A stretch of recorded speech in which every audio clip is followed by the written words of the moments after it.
Welcome back, guys. Another episode. And the amount of let's goes that were sent back and forth is crazy. I think this trade kind of shocked us a little bit.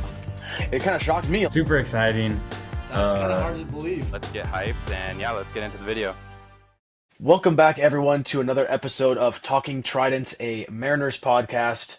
This episode, we're going to break down the continuing of the offseason, our new backup catcher, as well as some of the rumors around the league. So, unfortunately, the Mariners have officially missed out on re-signing Jorge Polanco. He's gone out east. He's going to be a New York Met for the next 2 years, a $40 million guaranteed deal. That's kind of crazy. I mean, he's going to be making more than Julio and Naylor now next year. What do you think about that? Yeah, I think kind of crazy is an understatement. I think it's really crazy. Why would you be paying Jorge Polanco $20 million a year? I don't understand that. I think all of his value is coming from his clutch. Yeah, he was clutch last year. He was clutch in the playoffs for us. I mean, we probably wouldn't have made it as far without him, but I don't think he was a consistent enough player. He had streaks last year where he was, better than Aaron Judge at times, but He'd been called Polo Bonds for like a month there. we referred to him on this show as Polo Bonds more than anything else, I think. But we had a whole episode titled Polo Bonds. But so that, I mean, he had his flashes where it was insane, but I think overall he's not 20 mil. I mean, look at his injury history. Yeah, I think he's unpredictable. Like last year, had a good bounce back year, but the year before that, he had career worst year. And last year, he was still not healthy. I mean, he missed time. He was even when DHing, he was injured. It was like, I don't know, always something. So for the Mets to pay him 20 mil a year after losing Pete Alonso and Edwin Diaz. I mean, they lost. And they traded Nimmo away for Semien. And now I'm assuming, unless they make some other big moves in free agency, like they're really going to be relying on Polo as their like middle of the lineup bat, which is kind of crazy to me. So I don't know what they're doing, man. I'm sad to see Polo go. I would have liked him to come back, but also not for that much money. Obviously, not even close. Like I'm probably at half that, honestly, if that even. And the Mariners, we were so close last year, and they want to take that next step. But I think if we spent all our money bringing back the same guys, that's not necessarily taking the next step, right? Like we have to be better, or we have to add new, or on top of that. And I don't think we're going to be able to do both, bringing back Polo and adding more on top of it. So I think they chose to go in a route that was new versus bringing back, which I don't hate. I like, because we need to take that next step, right? So yeah, I mean, Polo definitely was trying to get his money, and coming near probably the later third of his career now, he's getting his money, $20 million for a guy who just 2 years removed batted under 220. Like you said, on and off injuries this last year. Yeah, he was clutch, and he was probably arguably one of the top 4, maybe third bats in our lineup. But like, it's just, I don't know, 40 million just sounds like a lot for him. I'm curious to know what the numbers the Mariners were at, because obviously there was a lot of mutual interest on Polo coming back to the Mariners and the Mariners bringing him back. But it just seemed like the number was not quite there for Polo to take, the coming back to Mariners chance. So I bet the number was more like at 2 for 30. I wouldn't be surprised if a few teams throw out like 3 years for like 45 or 50. Yeah, Polo, I think looking at the recent past, I don't think there's a player with a more volatile relationship than what we had Polo and the Mariners. Because, like you said, going from his worst year's career to arguably one of his better years in his career, and then obviously that clutch hit in the 15th. So, Polo, we're gonna miss you. Polo Bonds will live on in our hearts, but good luck with you at the Mets. And to your point, Devin, I mean, I think the Mariners missed out on one of the two things they wanted to do to start the offseason. Extend Naylor, and then re-sign Polo. yeah, I know bringing back Polo was their Naylor was their number one, and I think Polo was their number two. But I don't know. I'm kind of staying strong on what I said. Like, okay, bringing back Naylor is great, obviously, right? Like that was my Mhm. number one too. I love Josh Naylor, but if we bring back Polo as well, I don't see Polo being a consistent. I don't trust Polo enough again Mhm. next year to spend that much money to bring him back just to have the same lineup again as last year, this year, right? Or What? not exactly the same, but like spending money to bring back the same lineup when we need to make the next step. Like, Well, if that makes sense. to your point, Jorge Polanco has had a long career, right? He started in 2014 with the Twins, and then obviously the last 2 years with the Mariners. But if you look at Hmm. his history, I mean, there's one, 2 seasons, only 2 seasons with over 150 games. If you go down to 130, you add two more seasons in. So out of 12 seasons, he's played 4 seasons of more than 130 games, and of those seasons, he's only had one All Star appearance. Yeah. $20 million for a player like that is a lot. I Hmm. know that some of our friends as well as some of our fans are probably like, well, you need to pay him, you need to bring him back. But that 20 million can go towards so much other things. Let's say it could go towards extending one of our starting pitchers. It could go towards going out and trading for a Ketel Marte. It could Hmm. go for signing maybe an Alex Bregman, a Bo Bichette in our wildest dreams, right? This Yeah. gives it this is going to make the Mariners front office pivot to a different place. I didn't think they thought they would be in, but I'm not opposed to it because you know what? Like you said, Polo's so hit and miss. Let's go get the guy that's going to be consistent, that can hit at the top of our lineup, not at the lower third. And like we gotta move on from now. And Polo, his heartfelt message and the goodbye he said to the fans was amazing. But he clearly made his Hmm. decision. He was going for money rather than for loyalty. So that Yeah. sucks and everything like that. But I think we're on to bigger and better things, and hopefully someone who can provide a much needed consistency and average to this lineup. Yeah. I agree. I agree. Like, I'll miss Polo, but um, yeah, I would rather spend that money elsewhere on a player that I have more faith in being Hmm. consistent next year and potentially beyond for the Mariners. I agree. Like you said, a bigger name even is kind of what I have in mind for taking the next step. And if we brought back Polo, I don't think the Mariners would make that next step in that big of a way. I would say, um, kind of transition into this a little bit too. The Mariners just signed catcher Andrew Knizner, um, a I can't believe I'm saying this, but a potential downgrade from Mitch Garver even, which is rough, um, offensively at least. Um, and this is I I think this is good and bad. I think this is it's rumored that well, he signed a major league contract, so it's rumored he's going to be our backup this year, Hmm. and he's only making what 1 mil this season, so that means the Mariners have a lot of money to spend still, Yeah, right? Like I if mean, Garver was going to cost a lot more, we would have I'm not gonna say we would have liked to bring him back, but he was decent as a backup catcher. Like you can't lie, right? So well, if you compare this, last year to this year, our backup catcher was making 12 million last year, and now it'd be a yeah, 1 million. The biggest question yeah, that I have, and I think this ties back into Polo not being offered as much money as maybe he thought he deserved from the Mariners, is hmm, if Knitzer is a defensive forward catcher, right? Why, and he can't really hit. Are you going to give him 2, 3 starts a week at catcher? Because clearly Cal Raleigh this year had a lot of time at DH, and I think the right, Mariners would like to continue to give him a lot of time at DH. So having a defensive, forward backup catcher, that's going to lead Cal Raleigh to catching 5, 6 games a week. What is that going to do to his durability? And right, I think Mitch Garver kind of made more sense in that regard. To your point, yes, he is less money, 1 million versus potential like 4+ million. I think it's worth it, but to save the money. But I guess time will tell, right? yeah. It's tough because I think there's two sides to this. Like if this could be a good thing if the Mariners take that money now and we bring in a big bat, like Or two.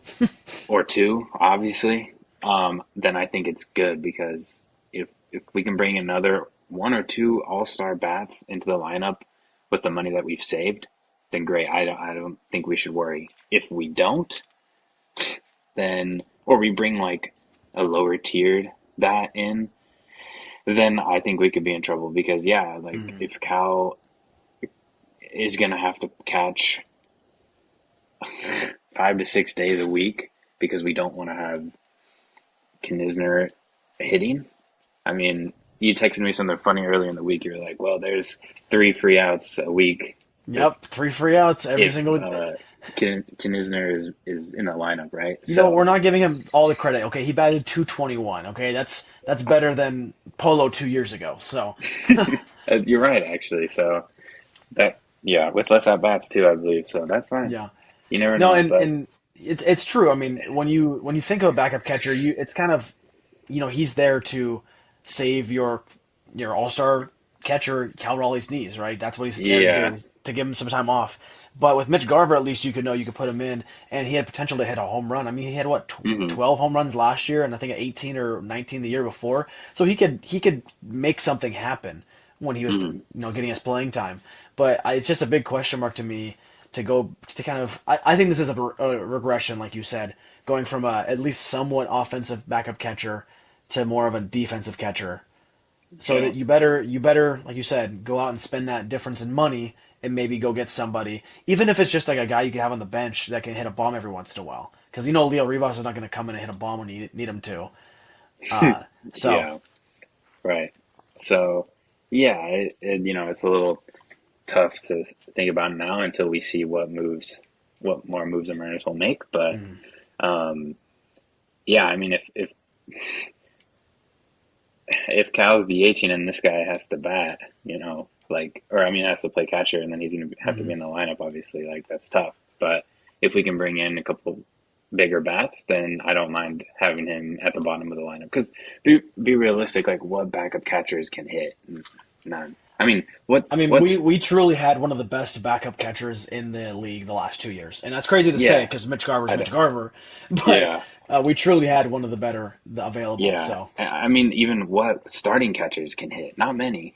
no, So no, it's really like backup catcher is most of the time you're really just a defensive like catcher. So yeah. I don't know, but the Mariners have to spend that money to make up for the holes now in this lineup. So speaking of holes in the lineup, because we've talked numerous times about this, you can't run out in 2026 with multiple question marks in your lineup. And as of right Mm-mm. now, I think we have second base as a question mark. Cole Young obviously has the potential to be something great. Ben Williamson probably is going to be the starter at third unless we sign somebody else. Um, and then also right field. I mean, Robles had a really down year in Canzone. As much as he was great, I don't see him reciprocating that unless he gets consistent playing time.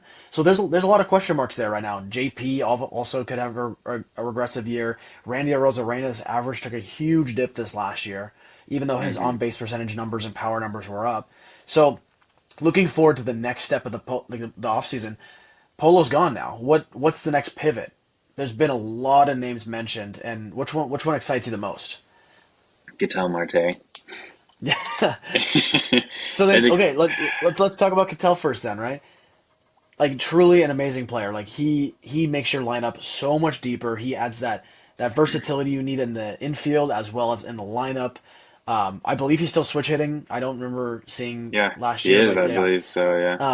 So you go trade for Ketel Marte. Not only is it going to take three of your top 100 prospects most likely, or maybe two and a starting pitcher, but then you Hmm. have to pay him $18 million the next 5 years. Is that something you realistically see the Mariners doing when we have so many young prospects coming up the system right now? Sadly, you make good points, and no, I don't see the Mariners realistically doing that. I think they're taking a hard consideration to it, but although a lot of the rumors that I've heard is it's leaning looks like more towards the Red Sox, unfortunately. But I think the Diamondbacks said they want MLB ready players, not like too far away prospects, because it I mean, sounds we like have this. plenty of those too. I mean, we have Yeah, Hancock and well, Evans right there. They're technically MLB ready. yeah, Take them off our exactly. hands. Like, yeah, so it sounds like the Diamondbacks still want to make a push or like make a competitive run this year too. So that's why they want MLB ready guys, like Hmm. three. for Marte, is what I've heard, and or they want prospects that they can flip to another team and get Hmm. guys for them will be rostered right now. So it's tough because I heard Dipoto saying he doesn't want to trade starting pitching this offseason, even the Hancocks, the um, Logan Evans, because he's like I said last year that we needed them. So I think you could I don't. even throw Cade Anderson in that conversation too. Yeah, right, because he is apparently ready too. Hmm. So it sounds like he doesn't want to trade any of them, which is tough. I mean, I get it, but I also it's like, I, then I guess we're not really in the Hmm.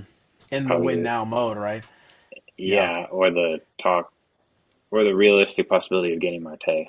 Brendan yeah, Donovan is another good name. That's probably more realistic for the Mariners, I think. Does it yeah. He excite me has. as Sorry, I was just gonna say he has 2 years of team control too, and he's cheap at that too, under 10 million. yeah, The next 2 years, I mean, guaranteed. He'll probably get like somewhere around 5, 6 this year, and maybe 8 or 9 next. yeah, I and think, yeah. he has a little more defensive flexibility too, Hmm. which is nice. He seems more like a Mariners type player, honestly. Like, They've been saying he could play, yeah, third base, second base, shortstop, left field, right field. He might right, need to and get some he's catcher starts apparently. So yeah, exactly. So I don't hate that. Does it excite me as much? No. Would it be like if we had got him and one more person, then I would be excited. But if like mhm. that's it, it's tough to like be super happy with that. So I want you to remember that sentence you just said. If we got him plus one more, because when we get to our Christmas wish list for the off season, that's good. We're gonna come back to that. I like that. So let's just remember that. But no, yeah, and I okay, agree. I think Brandon Donovan is definitely more of a Mariner, obvious Mariner trade, right? Can tell hmm, Marte's the big swing that you don't see the Mariners taking all the time, right? I would compare that to yeah, trading for Josh Naylor if he came with his current contract, and I still can't see the Mariners doing that. Obviously, trading right, for him, getting rid of nothing, and then extending him, sure. But Ketel hmm, Marte is not only going to cost you the $108 million or more, he's also hmm, going to cost you the prospects that we have, mind you.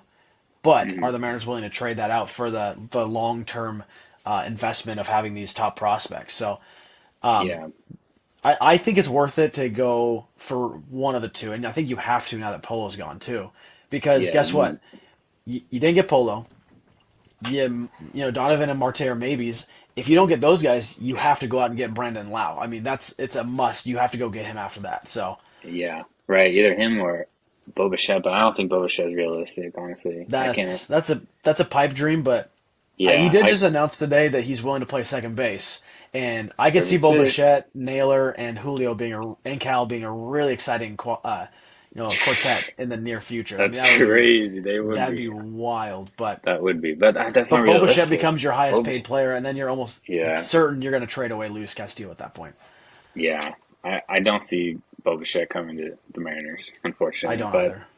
um, yeah, and so we have to make a move for one of those guys. Marte has, for the caliber of player he is, he's relatively affordable. Hmm. Over the next, what does he have left? 5 years, right? I'm But gonna look up his contract real quick. at his age, it's kind of tough too because when does he start regressing? And if you're locked into that money and that contract, it's kind of tough. But also the Diamondbacks, I've seen they if they're going to trade him, they need to trade him this year because I think next season he has a full no trade clause. So now they're kind of their chance. Yeah, So so he has 5 years left. Next year will be 16, then 12, 20, 22, and 22. see, it's So you, not for the it's best second for baseman his in the caliber, league. it's not bad at all. Yeah, I mean, let's take a look really right. quick at his stats, what he's done recently, because Ketel Marte is, I mean, a former Mariner prospect, mind you. Right. Um, but I mean, last year, he had a 4.4 WAR in 126 games, hit 28 bombs, batting 283. The year before that, Yeah. batted 292, then 276. Back in 21, he batted 318. Hmm. And if you go all the way back to 2019, 2 short years after the Mariners traded for him, he batted 329 with 32 bombs. So he's a proven player, makes your lineup instantly better, and plays at a position of need right now for the Mariners. So if Yeah. the Mariners are willing to pony up the prospects and take on that salary, I think it's a no-brainer. But we know this front office. We know what they like and what they don't like, and they don't like big contracts that cost prospects as well. So hmm You're right. Yeah, you're 100% right. And it's tough because if we don't, like, if we were to trade for Ketel Marte, I think Cole Young is going in that deal yeah, to the Diamondbacks. I think then they would have our whole, like, Tacoma Rainiers roster, dude. well, let's Uh, let's go over what Cole a Young at second potential. and uh, uh, what's his name at first? We just traded him for in the Oh Suarez yeah, deal. Locklear. Yeah, Tyler Locklear, yeah. yeah, yeah. Well, in like a Marte package, I've seen many things. Like you said, the Diamondbacks clearly want starting pitching. They want MLB ready players. So could you see? Do you think this is enough to get it done? What if it was you trade? Let's say you take a big swing and throw in Bryce Miller, you throw in Cole Young, and then you throw in maybe a Canzone and then a low A player, someone who's like 3-4 years down the line, just as a sweeten the deal thing. Do you see the Diamondbacks taking that? Especially because No, Canzone came from them 3 years ago. he did, yeah. Swap him back. Give us Marte, Yeah, our prospect back, and we'll give you Canzon. No, I don't see that. I don't see them taking that. I think that's too low.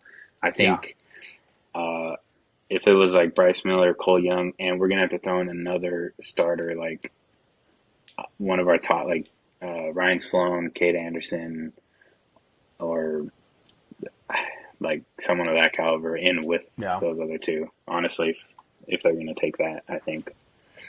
Here, final answer: Logan Evans, Emerson Hancock, and a firm handshake. Cool. We cool. Easy, We cool. easy. Cool. What the? Yeah. They both have 6 years of control. We're cool. We're cool. Yeah, see, I think those two maybe plus Cole Young. I think maybe they could do that. They replace Marte and then they get two starters, but that's still I don't know if And they would do that. mind you, though, two starters that have been kind of meh Yeah, over mid their when they time in come the up. major leagues. Yeah. Yeah, like if you're So inserting both of them into your rotation as like you don't. I don't know. It's yeah, not really a highlight of your rotation, so that might still be too low. They probably want yeah. like Cole Young, Kate Anderson, and probably like George Kirby or something. Honestly, I mean, for Marte, again, he is an amazing player entering yeah, his year 32 season, and he's a potential 5 to 6, 7 WAR player. I mean, he is that good. He can be a yeah. So Julio like, who caliber. do you have to give Yeah, up someone? I mean, yeah. it's like, so I don't know, but it's just If tough Ketel because Marte was in free agency this year, I think the Mariners would be more in than via the trade. yeah, I agree. I mean, you're right. The Mariners they hate giving prospects up for a Mhm. big contract guy. Both Yeah. they don't want both. They Nope. want either sign the One or the contract other. like free Hmm. agency or trade for like short term because they can give up less. Hmm. So yeah. Well, what about Well, Go ahead. There's a no, lot. you were gonna say There's a what about lot. Suarez? Because Yeah. I Do mean, you want to bring him back or not? so we talked about last resort, and I think that's your last resort. I think if you miss out on Donovan, if you miss out on Marte, nothing's looking like it's going to work out. You have to either, I would say, then you go trade for Lau and then re-sign Suarez, but to tell Suarez, hey, you're our DH and you play third base and maybe first base as needed. Dude, first? Has he ever played I first? mean, because Josh Naylor's gonna need a few days off. Yeah. Suarez did play first base in the postseason. When Naylor got pulled, Oh right before the yeah. postseason, actually, Suarez did play a few games there. That's right. Um, Yeah. but I mean, Suarez, he's gonna go for big money. I wouldn't be surprised if he gets a Polo like contract. I wouldn't be surprised if someone goes out there and says, "Hey, you know what? You hmm hit 48 bombs last year. I'm gonna give you $20 million the next 3 years. I hope you can reciprocate that."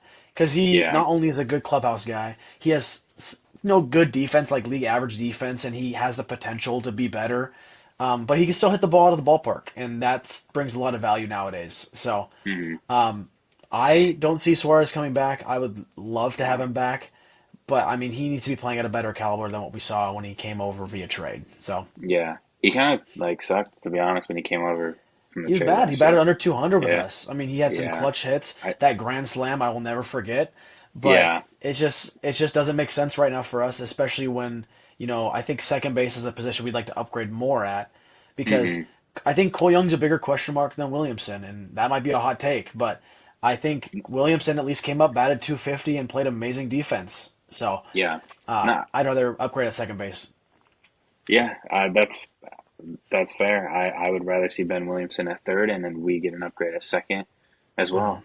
I think that's a Especially better because I option. don't know if you ever looked at Ben Williamson's stats in AAA after he was sent down, but dude started ripping the ball. I mean, he had like 6 home runs in the matter of 2 weeks when he was down there at one point. So Yeah. Yeah. I don't know if maybe he figures something out with the swing. Maybe they see him translating to the MLB level better now that he's done some adjustments, made some hmm adjustments. But Suarez, I think, is again a very distant dream to come back to the Mariners. Yeah. Which is fine. I don't want him to come back, to be honest, unless it was like Yeah, for free, because I yeah. don't. Yeah. So I would. I mean, I would give him maybe a 2 year deal for like 25. Especially since we missed out on Polo, and just give you that veteran presence, a go-to DH pinch hitter slash third baseman, first baseman when you yeah. need him. But Yeah. but That's I don't think the affordable, Mariners but are going to pivot to that until nah. if they're in that position end of February. Sure, maybe they look and Suarez is still there. So Yeah. Right. We were talking over text earlier this week, and you made a good point to me because I was about, we acquired Josh Naylor at the half last year. If we had him for the full season last year, we mhm. would have been a different season even. So like I mean this, I think we see 93, 94 wins with him the whole year. right? Yeah, So if we go into next season, let's just use Ketel Marte as an example. Obviously, that's like best case example. But if we got Ketel mhm. Marte and no one else, that lineup is so much better than our opening day lineup last season. Yeah, I that's mean, true. like our second half lineup was amazing because we got Suarez and Naylor, and we And had Polo made was some hitting, adjust. Canzone was Yeah, hitting. Yeah, right. Like our lineup was stacked at the halfway point. But remember back to last year, I think many people forget about what our lineup looked like on like the first half of the season. Oh my God, Rowdy Tellez, Donovan Solano. Dude, Donovan Solano's available. Why don't we just bring him back? yeah. Bring him back Um, on a 1 year, $1,000 million contract. He's ready for it.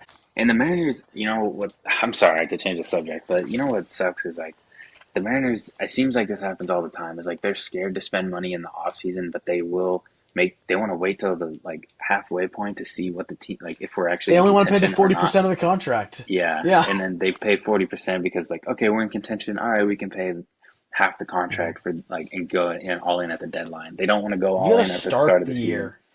You got to start the year saying we're going to be in contention in September. You hmm got to start the year that way. So go out Yeah, and get Ketel Marte, damn it. yeah, exactly. But there's one thing that I've kind of thought about the last few days and really think it'll work. And my idea is a little out there, but you trade for Brendan Donovan and Nolan Arenado. What? Nolan Arenado, really? So hear me out. Brandon Donovan slots in at second base right away, right? He hmm can play outfield when you need him to. If you want to get Cole Young some starts, whatever, cool. Nolan Arenado can immediately start playing third base, can immediately get days at DH, is a proven player, and clearly wants to win right now. The Cardinals haven't wanted to win in a few seasons, it seems like. So come to the hmm Mariners, get the Cardinals to pay half his remaining salary. He's basically a salary dump at that point, right? So maybe throw in one prospect to get him. But then not only do you have your starting second baseman, you have a third baseman who you can go to if Williamson's not your guy yet. He brings experience, he brings talent, and I think he fills a hole that Suarez left. So I think a trade like that can actually go a lot further than we think. It sounds kind of crazy because Nolan Arenado's nothing what he once was. Let's take Yeah. a look at his stats really quick. Nolan Arenado. I mean, he was once like the best, arguably the best like player in the league at one point. I mean, from 2013 to 2023, he had 7 All-Star game appearances. But last year, he hit 12 home runs, batted 237 in 107 games.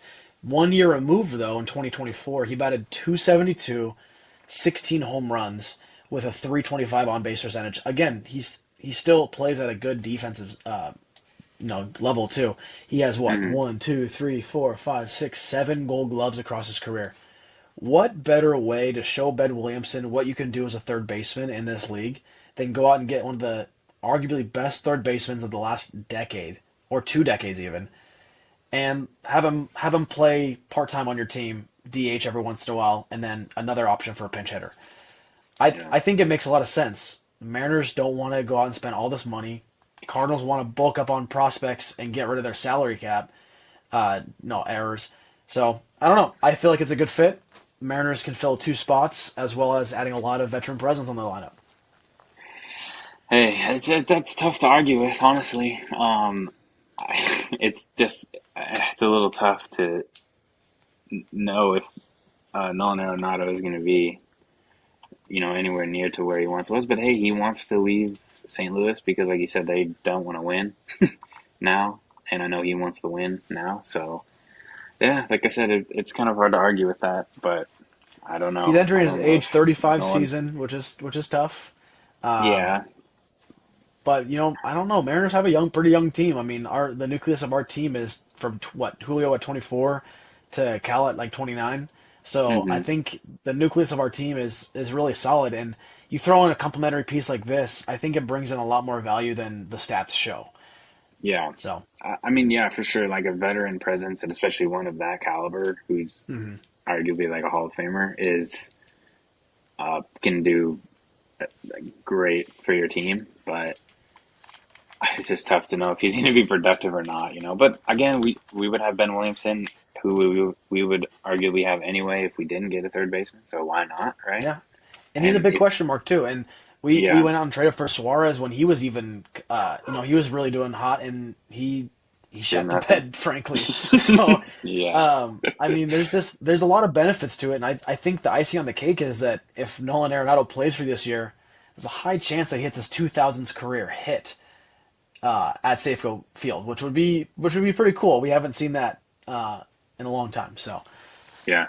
Yeah, that would be pretty cool. Hell, hey, if we don't get Ketel Marte, then let's get Nolan Arenado and It's Brendan Donovan. I Next best thing, I guess. That's what I'm saying, because my wish list could clearly be, Yeah, Ketel that's Marte, Bo easy. Bichette, Yeah. Alex Bregman, even a Donovan Solano, or, whoa, Brandon Donovan's not a bad pickup. But a Nolan Arenado, he's owed $31 million the next 2 years. If you can even get, let's say, $10 million of that covered, I mean, you're paying him 2 years for $10 million. I don't know. I don't see too many downfalls to the trade. You fill two positions of need. You can give Williamson and Cole Young maybe another year to prepare, or at least they can come up halfway through the year. The only downfall I see is you block Cole Emerson. You can potentially block Williamson, Cole Young, blah blah blah. But I don't Hmm. know. I think it'd be a cool idea. Why not? Why not? Yeah. I like that you got a little creative with it. It's easy to be like me and just say, you want the best of the best, obviously, but I like that you are a little creative. That's Well, yeah. we've seen the So, Mariners be creative the last few years, especially when they're going into the year saying, we hope we're in contention, and then we can add on from there. Like, you know hmm what? Okay, cool. If we're going on that mindset, guess what? You're going out and paying Nolan Arenado. You're going to give a few prospects away for Brandon Donovan. You get him for the next 2 years. You better make something happen with it. yeah. Hey, all right. I like it. I like it. Comment down below if you agree, disagree with how we feel about this off season, or if you have any other interesting trades or acquisitions the Mariners could make this off season. Comment down below. And yeah, thanks for watching this episode of Talking Tridents, the Mariners podcast. We'll be back at you next time. Later, guys.